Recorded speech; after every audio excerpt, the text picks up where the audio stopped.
Good day, members of the media, and thank you very much for responding this much by coming through to this press briefing that is being convened to communicate the positions of the parties that are gathered here. I'm going to read out a statement on behalf of all the parties and whose names we will mention, after which we will then have the parties themselves making remarks. Thereafter, we will then have a Q&A. I hope the order of proceedings is clear to all of us.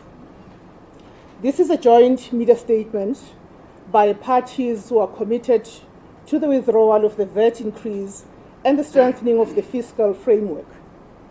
Today, this is the 24th of April, today followed a principal engagement led by the African National Congress and involving parties represented in the National Assembly, including the Inkatha Freedom Party, Action SA, the Pan-Africanist Congress, Rise Mzansi, Build One South Africa, the United Democratic Movement, Al-Jamaa, the Patriotic Alliance, and the Good Party.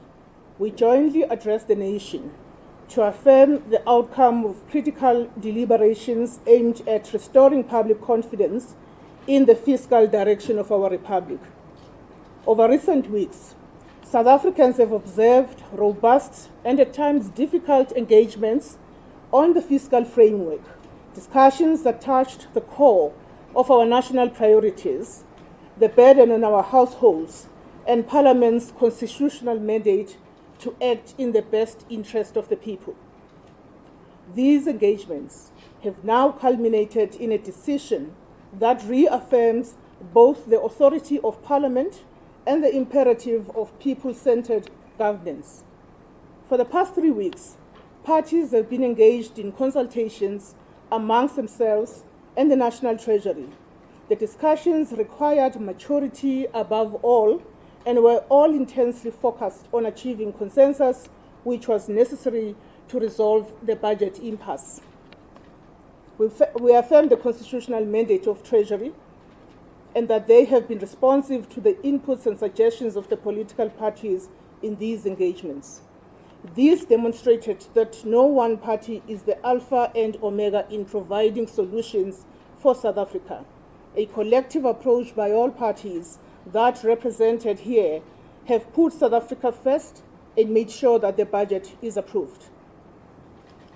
It is now formally confirmed that the proposed increase in value-added tax, VAT, initially tabled in the March budget will not proceed.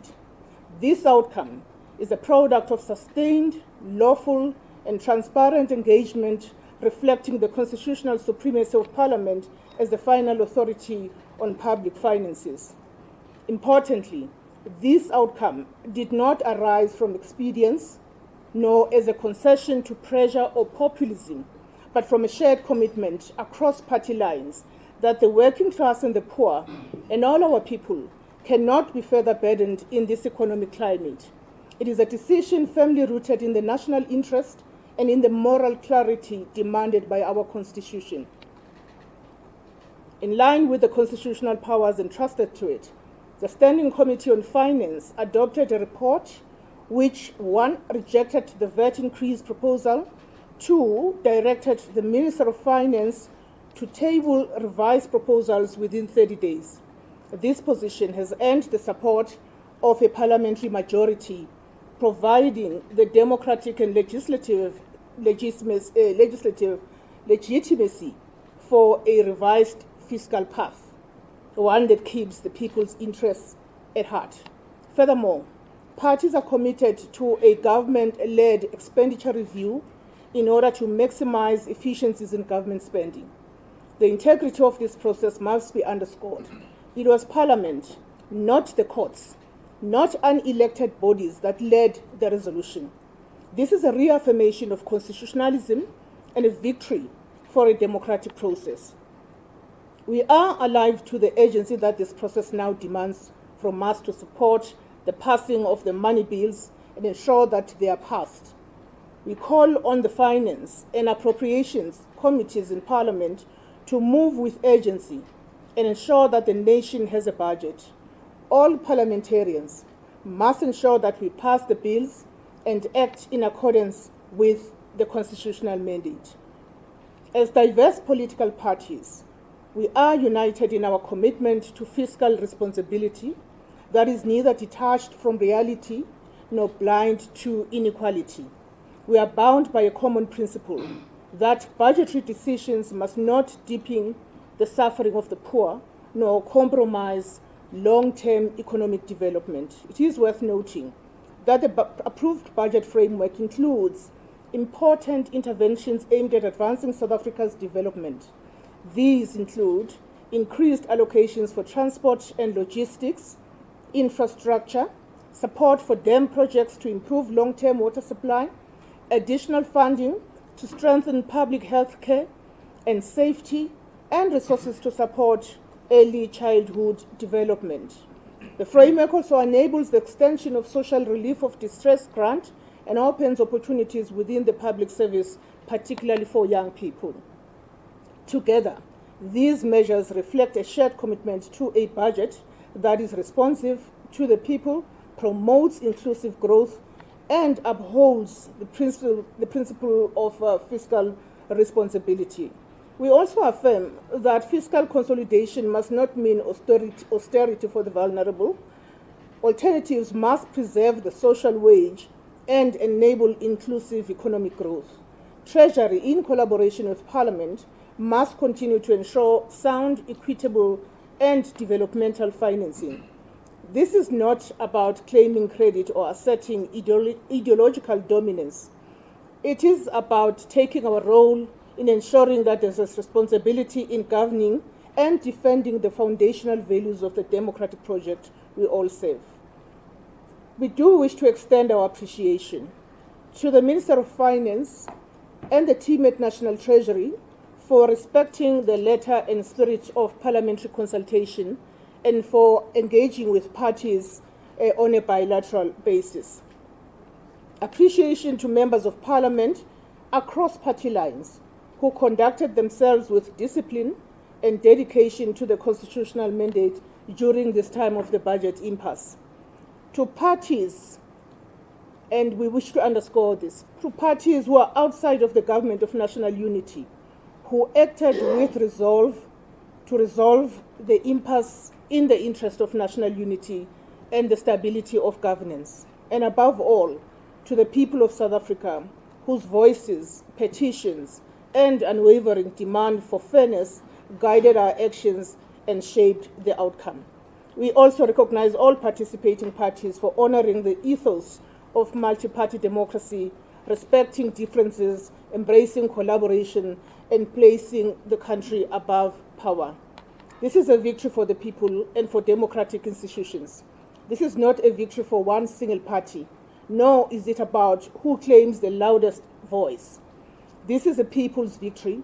It is a quiet but profound triumph of democratic institutions, as well as that of Parliament acting in an activist nature, which is expected of a democratic Parliament. The withdrawal of the VAT increase, the reaffirmation of parliamentary oversight, including executive role in implementing, and the recalibration of fiscal priorities together represent a democratic maturity that must be defended and deepened. We recommit ourselves to the path of constructive dialogue, to ethical governance, and to ensuring that public resources uplift our people, stimulate inclusive economic growth, and bring us closer to a truly just and prosperous society. As I conclude, the next steps will include the following. A revised finance bill is expected to be tabled in Parliament. The legislative process that follows will be monitored and shaped by the shared developmental priorities, including shared strides towards inclusive economic growth, as expressed in the statement. We will continue to communicate transparently with the public and stand ready across party lines to ensure that the interests of the people remain the center of our fiscal policy and public governance. We end there. At this point, I'd like to call on the Secretary General of the African National Congress to deliver the message on behalf of the ANC.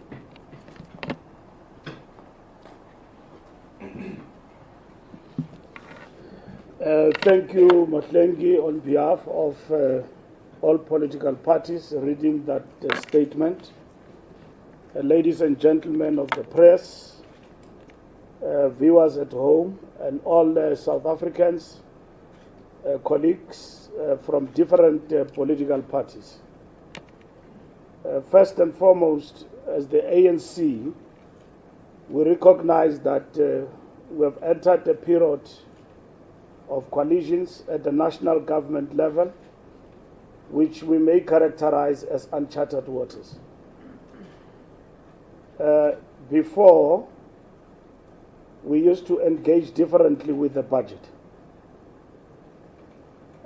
In the government of national unity and coalition government, we have learned our lessons in relation to how we seek to engage. We may have performed better in these uncharted waters, approaching the budget as a political tool in the governance of any other country. The budget is key as a political tool to determine stronger governance in different countries. If we had a wealth of experience, we may have approached this differently, meaning negotiations and engagement with political parties among ourselves, with Treasury and Parliament oversight prior the passing of the budget is a new terrain that we all need to learn about and gain as an experience when dealing with this particular matter. We started from 2%, we ended to 0.5%. And in engaging with the budget, we made a submission to the Minister of Finance, like all other parties, after the 2nd of April fiscal framework vote in Parliament. We also held extensive discussions through this month, from the 9th of April, intensive discussions in the past 2 weeks in the same hotel with different political parties, even those who have chosen to go to court, to engage with them on the question of the budget. And that have showcased on our part that we've got a bigger role to play than just political posturing for the country. Even those that went to court, we engaged them. But we did not ask them to get out of court. They did engage, they did raise their views about the budget. And we do appreciate political parties that have come together to pass the budget framework. And these political parties never fudged their views, never fudged their intentions when they agreed to pass the budget. It was very clear that we need to deal and review the VAT increase. And today, after extensive engagement, it has resulted in the Treasury also coming to the party to agree with all of us that VAT review will not be implemented as it was presented before. And we welcome, as the African National Congress, that statement of Treasury. No disruptions, no instability, but the interest of South Africa come first, and of our people. And that is our interest as the African National Congress. Our view throughout these discussions was on defending the expenditure side of the budget in the interest of breaking the austerity cycle. South Africa have been presenting to us austerity budgets, and we seek to break away from that with the presentation of this budget. Without VAT increase, this budget is the most perfect budget in our view, because it addressed the question of growth in terms of the economy. That's one. Two, it cushioned the poor in terms of investing in social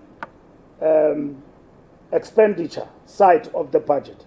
It cushioned us against austerity, which was very much important for the African National Congress. We explained the importance of inflation rate increases in other social security items and the retention of the of the SRD grant. We also pointed out the importance of increased allocations towards frontline services such as education and health to deal with the shortage of teachers and doctors in the public sector.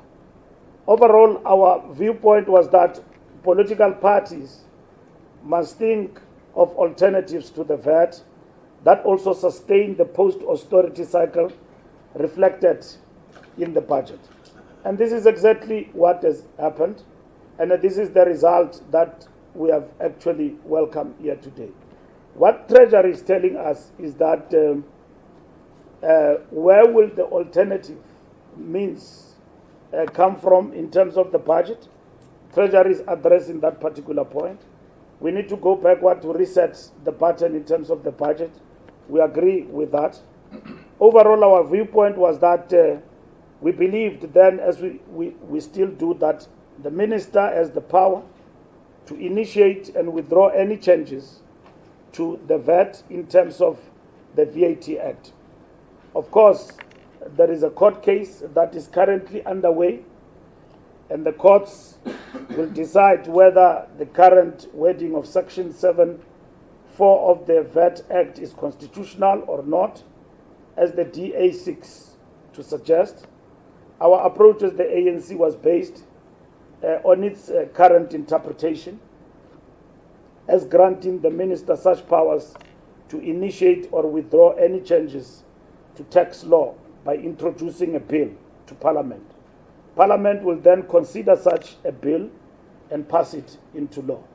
So this is what we've understood, and we have never understood that this particular process in itself that we have embarked upon, it is a process that is dependent on one political party.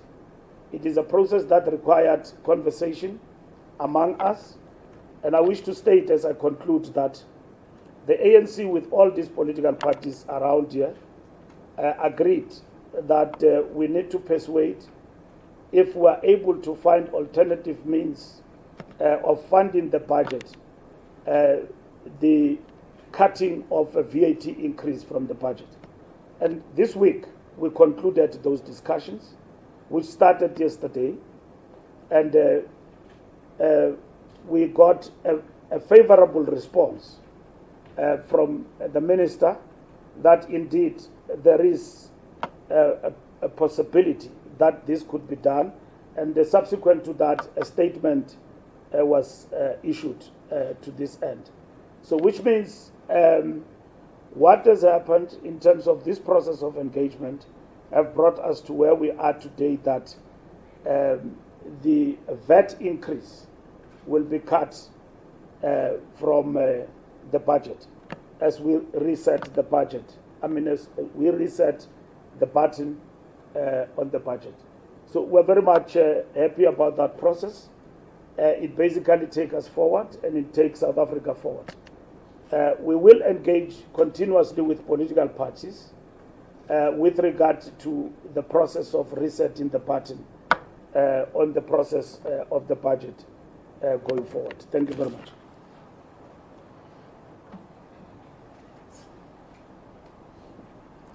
Thank you very much to the SG of the ANC. I will at this point call on Kulego to come on behalf of the Nkatha Freedom Party. He speaks for the organization. Thank you very much, Ngolosi. Good morning, Sanbonan. Just maybe a few things to say that a budget is a living dynamic, and it will constantly change as circumstances change, as developments actually happen. We started out with a proposal of 2% increase, which we rejected.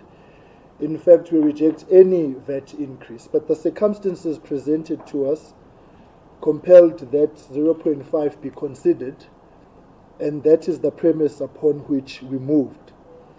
Since that decision of Parliament, which said we've got 30 days given to the Minister and the process to relook at the VAT question, this moment has now culminated, wherein a constructive decision has been taken that we will do away with the 0.5 increase.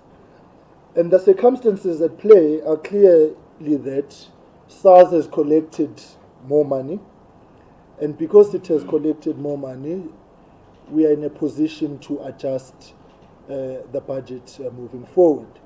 There will also be the medium-term budget policy statement in October, which will further refine the process moving forward. There is urgency in having agility in the budget, but we do want to reject the notion that has been presented by National Treasury in their statement, wherein they say that because of this withdrawal of the VAT, the social security nets will now have to be withdrawn. That is not the outlook we want to embark upon. National Treasury, SARS, and government must continue finding other revenues, streams for income for the budget in order to ensure that we maintain and sustain the social relief packages that are embedded in the budget. This includes the increases to social grants and other related grants. It ensures that the social relief of distress is maintained. It also must ensure that the zero-rated items basket must be expanded in order for the poor to actually continue receiving the relief that they so urgently need. What this moment teaches us, importantly, is that we will have to be a government in constant communication and talking to each other, not past each other. And there is no constructive conversation that's going to take place in a court of law. There is no constructive conversation that is going to reach us at the point of resolving our problems if we continue seeing the kind of big brother syndrome that characterizes some of the behavior that is out there. We believe that we need to return to the negotiating table. We believe that you can't be half pregnant. You can't be in government today and then in opposition tomorrow. Either you are in or you are out for the purposes of consistency within what we do in the budgetary processes and in governing generally, so that we can be in a position to resolve the problems. So we conclude by saying that we welcome this development because initially we had said that the VAT increase was a temporary intervention. It was never meant to be long-term, and the outlook to review was there, and the fact that we have reviewed it even before implementing it speaks to the fact that we have been hard at work trying to find solutions, and that is what we are going to continue doing. What we need to appreciate is that the economy in the country is in dire straits, and moving forward there will be tough decisions that we have to take. If you look at IMF, amongst others, downgrading or revising downwards rather our growth outlook, all those circumstances combined mean that tough decisions lie ahead. But the reality of it is that a budget is a living document, and it has been this collective here that has been able to save the day, and we believe that anybody else who masquerades as the Messiah of this moment outside this collective is wholly misplaced and misguided in terms of what is actually happening. We've been hard at work, and the IFP wants to thank the colleagues for the very difficult and constructive conversations that we have had, and that's what we need to continue doing. We're not going to find our solutions in the courts or in the streets. It's the tough conversations around the table, and today is a victory for South Africans delivered by this collective. Thank you. May I, at this point, invite the President of Action SA, Mr. Herman Mashaba.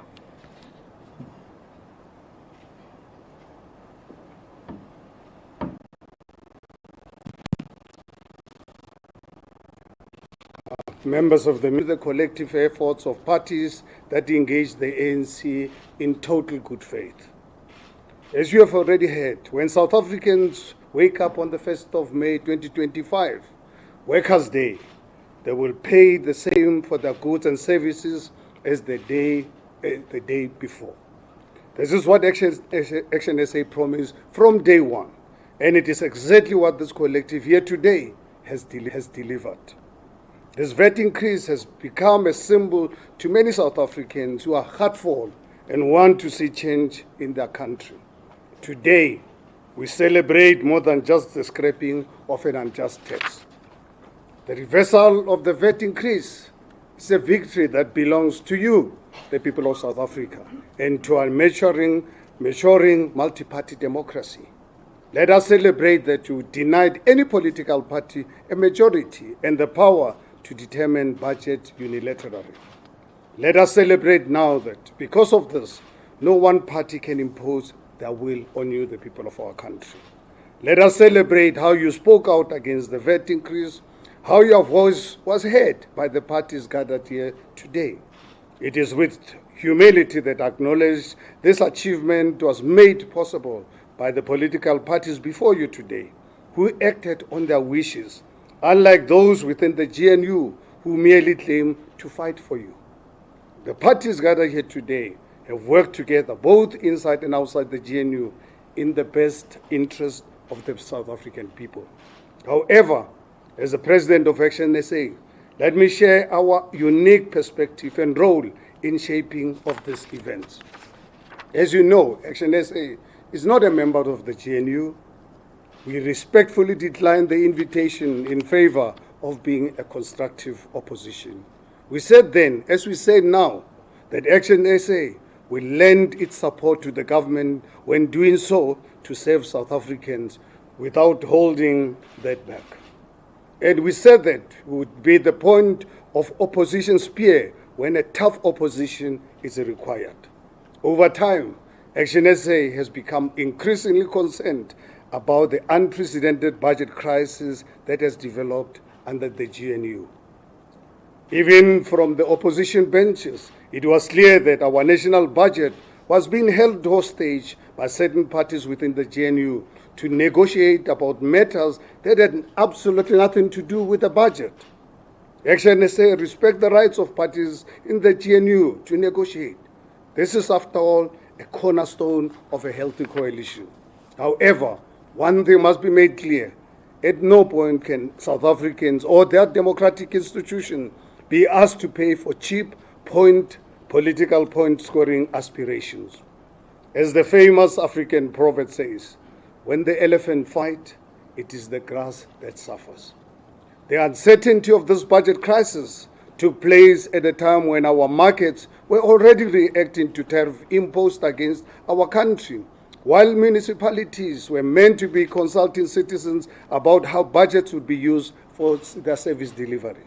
From day one, Action SA's decision to intervene was based on resolving this crisis and removing the VAT increase and no other consideration. There have been no discussion about joining the GNU. There have been no position promised to Action SA. There have been no position sought by Action SA, and that's important to note. When engaged by the ANC's negotiating team, Action SA agreed to end the budget crisis by supporting the fiscal framework in Parliament with a strict condition that the VAT increase must be removed. On this was not negotiable. As ventilated in court papers on Tuesday, the VAT Act of 1991 prescribed that VAT would increase on the 1st of May 2025, irrespective of what transpired in Parliament. This was never a dispute. Parliament effectively had two choices to avoid this. Either amend the framework as proposed by the DA, EFF and MK. That would have set the already delayed budget back months with the imminent 1 May VAT increase. Or alternatively, pass the framework and work alongside other parties to find revenue alternatives to the 13.5 billion arising from the 0.5% vertical framework, which was ultimately adopted by Parliament.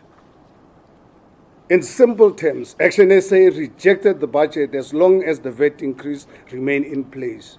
Today, our position has been vindicated. Despite this, what follows was a deliberate and well-funded misinformation campaign that misled you, the South African people, falsely claiming that Action had supported a VAT increase. While some continue to play politics, Action SA made extensive submissions of revenue alternatives to the finance minister and began a series of engagements with the ANC and other parties. During these engagements, both parties publicly committed to a VAT reversal before the 1st of May 2025. Today, we have witnessed that our objective has become a reality. There will be no VAT increase, not because of any court case that opportunistic parties now seek to falsely claim credit for, but because of principled, good faith negotiations grounded in substance rather than extortionist, unpatriotic, and shamelessly dishonest politicians. It is highly appropriate for me to acknowledge the ANC and the Finance Minister for their role in our negotiations. Our engagements were conducted in total good faith, with maturity, with the best interest of the people of the country in mind. Nobody attempted to mislead or dupe anyone else, as claimed in some media circles. There was an absolute focus on the budget and nothing else. Let it be clear, the reversal of this VAT increase was not achieved by the parties that were in court on Tuesday. The VAT reversal was achieved by political parties that were willing to put their differences aside and demonstrate the maturity required to find an alternative to a VAT increase. These parties adopted a fiscal framework with the strict condition that a 30-day period would be used to assess revenue alternative to a VAT increase. During this period, we actively participated in submitting alternatives around which engagements were held to explore their viability. The announcement by the Minister this morning and this press conference takes place within the context of that process. It is indeed quite bizarre that opposition parties outside the GNU had to step in and negotiate what a particular political party inside the GNU preferred to pursue through the courts. What bizarre. That is a matter for the GNU to address, not a concern for Action SA. Ultimately, the coalition future of South Africa is based upon political parties with majorities having to work together to achieve positive outcomes for the South African people. As many of you will recall, Action SA used to adopt a position of defining itself against other parties, declaring which parties we would work and wouldn't work with. We have matured since then. We have come to realize that in a world of coalition politics, Action SA must be willing to work with the political parties that can best serve the South African people.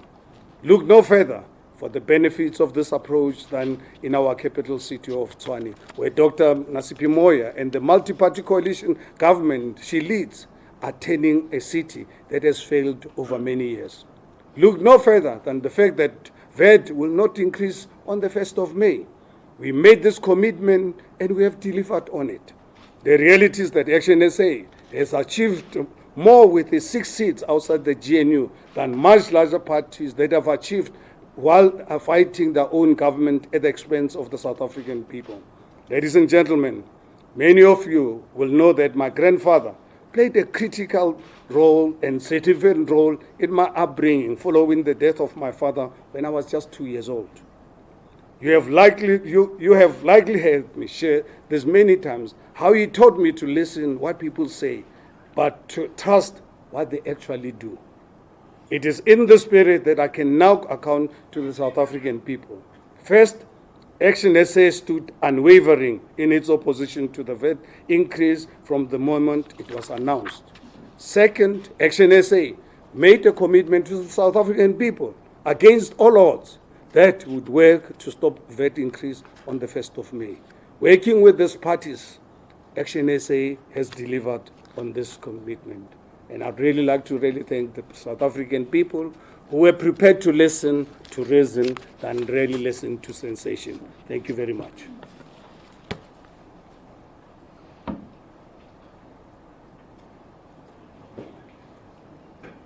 Thank you very much. From Action SA, Mr. Mashaba. At this point, I'll call on the Patriotic Alliance, which is represented by Mr. Kenny Wunene. Thank you.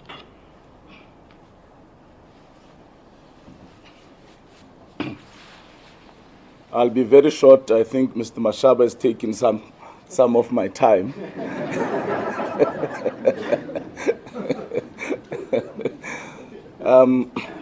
I think the SG of the ANC has outlined the process that we engaged in. The Patriotic Alliance is part of the GNU, and we operate within the GNU. We rejected the VAT increase from the beginning, and we deliberated with our partners within the GNU. We want to also put our position on what Leader Hlengwa said of the IFP on the statement, made some demands. The Democratic Alliance indicated that they will vote for the VAT increase if a certain port was privatized, if the NHI was removed, if the Bella Act was removed.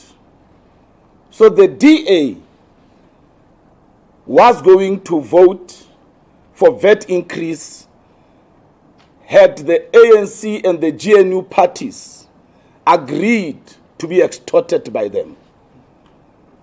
So when the extortionists could not get their way, they ran to the courts. So the DA has no moral authority to claim victory for the removal of the VAT increase. They were outside of the process of engagement. The parties that are sitting here can take credit, and South Africans. The ANC and the Ministry of Finance listened to the engagements that happened at the beginning, and and Treasury reduced VAT from 2% to 0.5%. That was because of the engagements within the GNU and the parties outside of the GNU.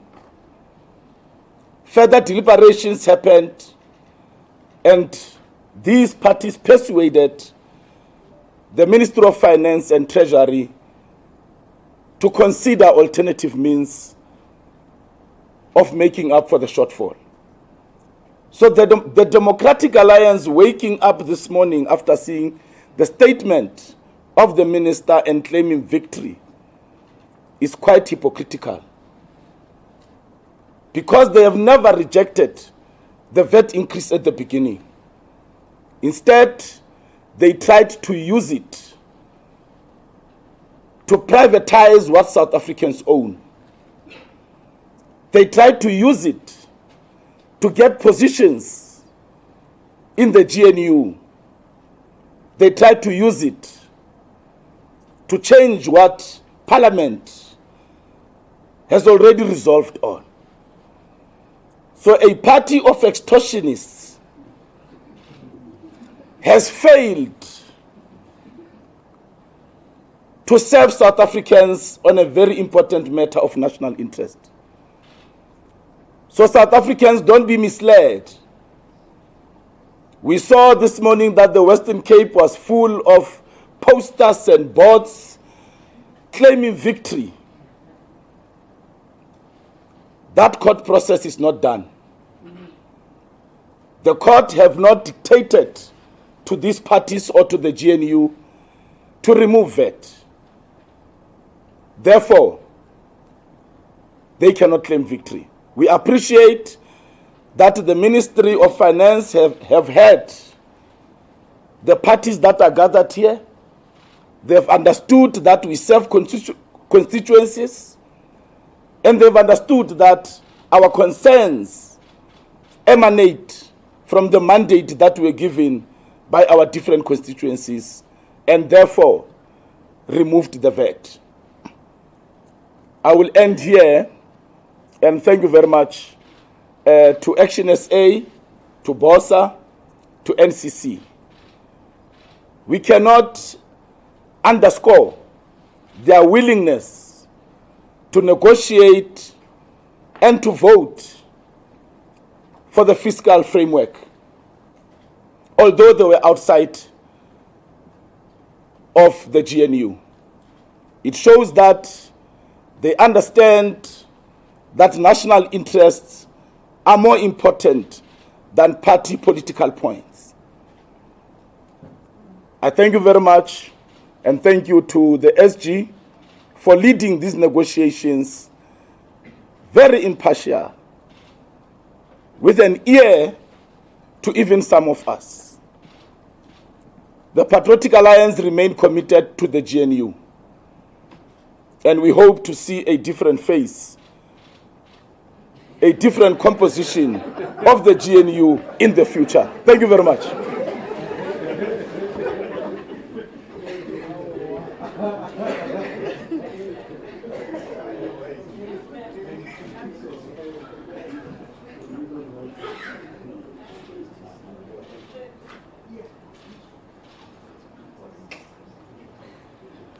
Thank you very much from the Patriotic Alliance. At this point, I'd like to call the Pan-Africanist Congress, which is represented by the Secretary General, Mr. Boy. Or shall I say, Comrade Boy? No, thank you. And thanks, members of the media, all South Africans at home. SG, with the speech from the Action SA, I think they indeed deserve a seat in the GNU. That was a ministerial speech.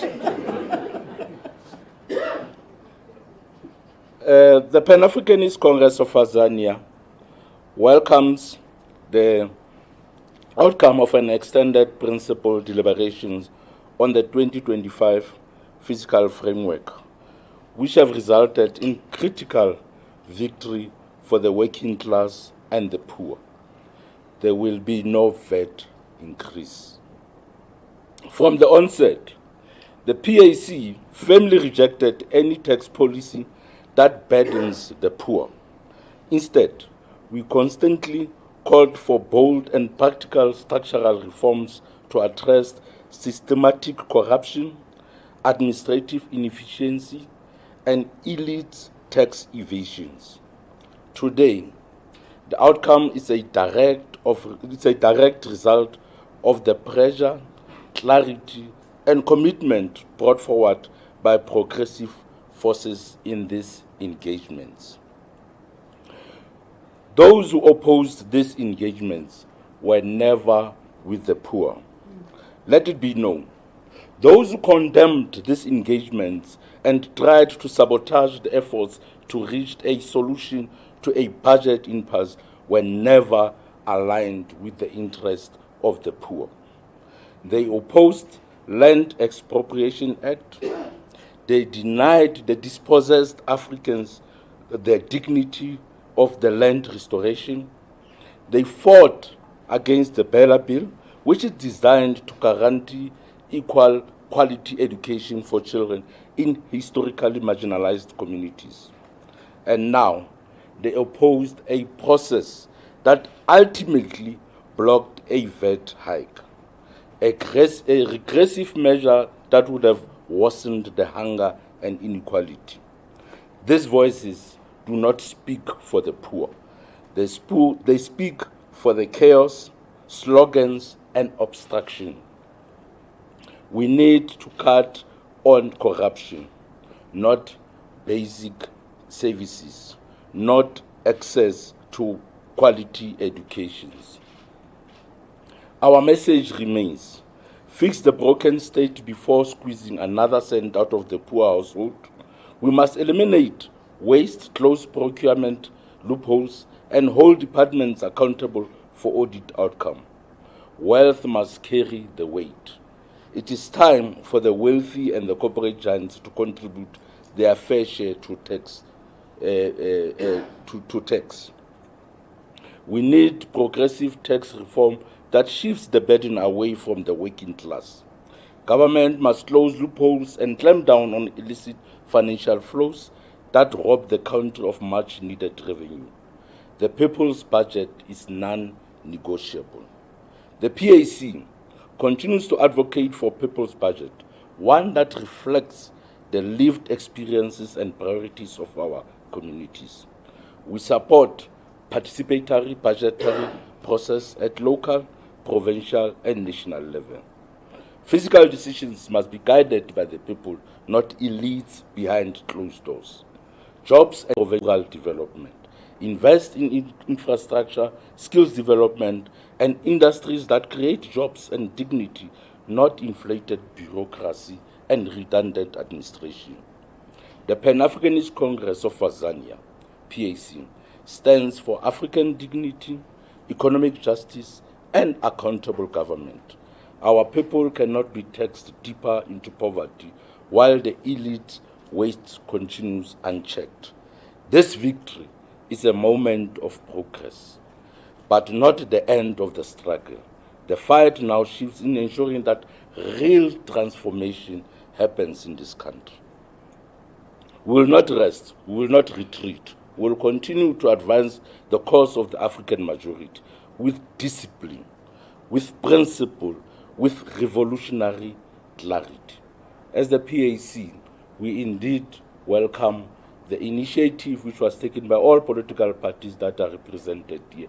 Their commitment towards making sure that instead of sloganeering, instead of shouting from the rooftops, we engage as South Africans towards finding solutions.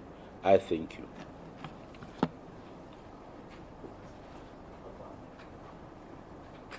Thank you very much from the Pan-Africanist Congress of Azania. I will at this point call Ms. Patricia de Lille to reflect on behalf of the Good Party. Sorry. That's fine. Good morning, and thank you for the opportunity. I want to start by making an appeal to the Fourth Estate. Some misguided reporter this morning said that South Africa must thank the Blue Party for going to court and stopping that.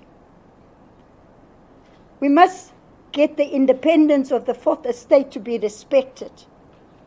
Certainly people are entitled to their opinions, but they're not entitled to their own facts. Because the fact is, what we are witnessing here today is a budget victory through principled negotiations and political maturity. And so we must make an appeal that we keep that balance, because the truth will always survive. We can't continue to be supporting these lies, even in terms of the performance of the government of national unity. We see reports as if some of these things by achievement by some of these ministers is new. When in fact, go and check the facts, you will see that ministers before that started these processes. And it was not just because some new minister come in from the GNU. The lies must stop. The reporting of lies must stop. We appeal for that balance. Let me get to the budget victory for all the parties here today. These are the parties representing the poor, because we are sitting here as the majority vote in Parliament, not pretending to represent the poor.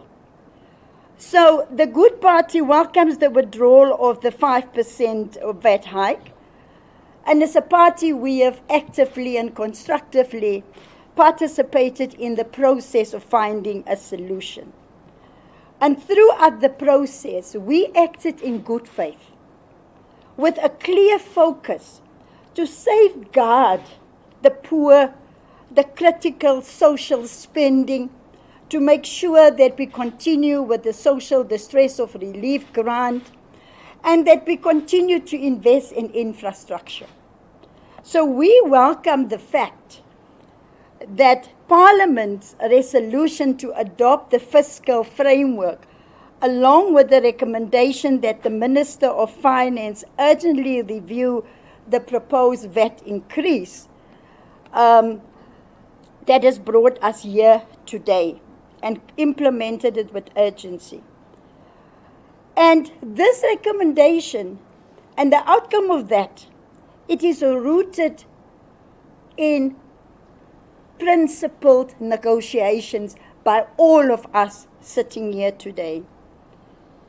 And let us all be clear that this is also not a result of litigation or political grandstanding.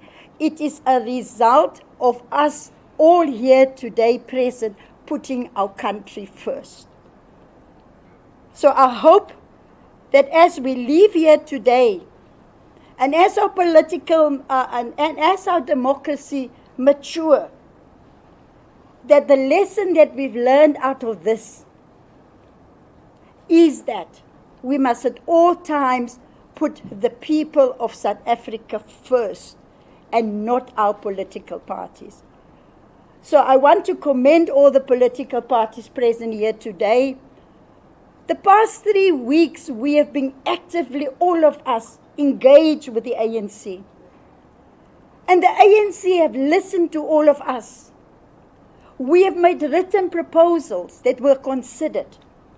So it is a joint and collective effort of collaboration with and amongst all of the parties here today. So thank you, and may God bless you.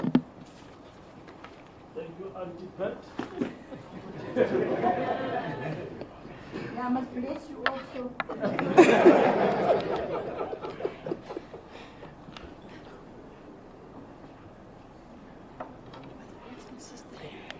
Thank you very much to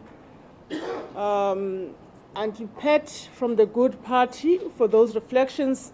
I will then call on Rise Mzansi to come forward, represented by the leader, Songezo Zibi.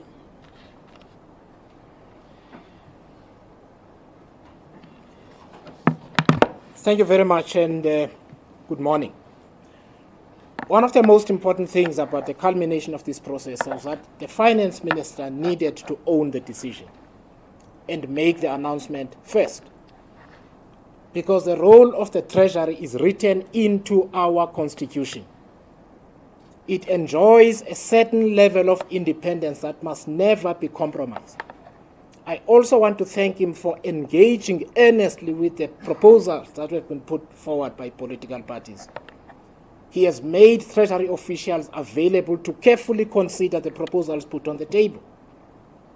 So as we do this and as we move forward, it is important that we understand that we cannot create a scenario where we have a treasury only in name, but not in substance. We have an outcome today that the finance minister feels comfortable to own, together with the parties that hold a majority in parliament right now. That is the first thing I want to say. The second thing I want to say is that this process has been about freeing the finance minister from extortion. We can now proceed with the budget without also having to talk about legislation that has already been passed by Parliament. This is what this has been about. We cannot hold budgets hostage to other political priorities that have nothing to do with appropriation. I want to invite my former colleagues in journalism, speak to fixed income analysts and economists. Ask them how the bond yield curve has looked since the 19th of February. I can tell you our debt servicing costs have gone up by more than 30 to 35 billion rand. Because there's a political party that wanted to hold the budgeting process hostage. None of us were happy about the VAT increase. But I said on the 19th of February, repeatedly, that there will be no culmination to this process where nobody takes tough decisions. We must be prepared to take tough decisions. I also want to put something in perspective. The VAT is 0.05% of a 2.6 trillion rand budget. 0.05%. Political parties are sitting in court because a majority to sit in a room and discuss matters that relate to the budget and the budget only is not there. We must not succumb to misinformation and the disinformation that has happened over the last 2 months. The finance minister is now free to do his job. The law says Parliament must approve or amend the budget.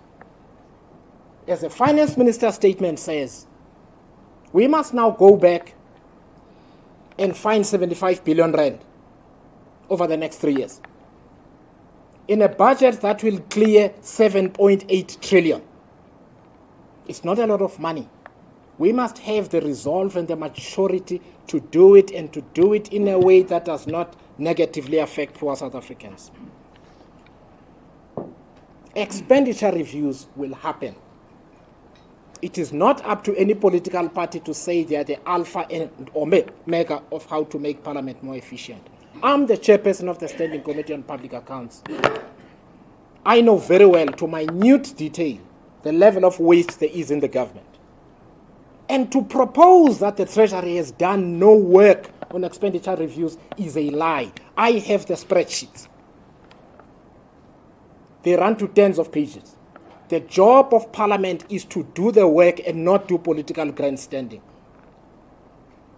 We can't make South Africans wait longer for land justice because someone knows the VAT issue will be emotional.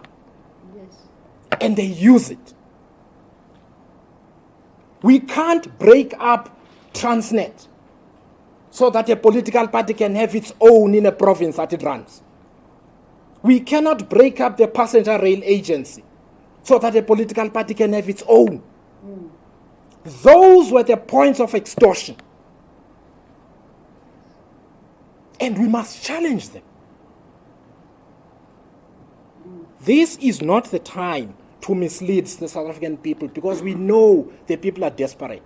There are those who claim some of us were fools who didn't know what we're talking about. We're standing here today.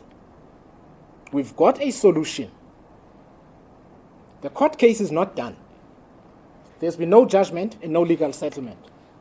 Yet they're claiming victory. But I can tell you, all of the points of extortion they placed on the table, they're not on the table anymore. If anybody wants to reverse legislation, they must earn a majority, amend the legislation, take it back to Parliament, and win that amendment to the legislation, following consultations with South Africans, so that you can look them in the eye and tell them why they must wait longer for justice to be delivered. The final thing I want to say is this. Budgets are about expenditure priorities. What is important enough for the government to fund? Please go and ask those political parties that have had a lot to say what it is that their priorities wanted in this budget. They have never said so. Never.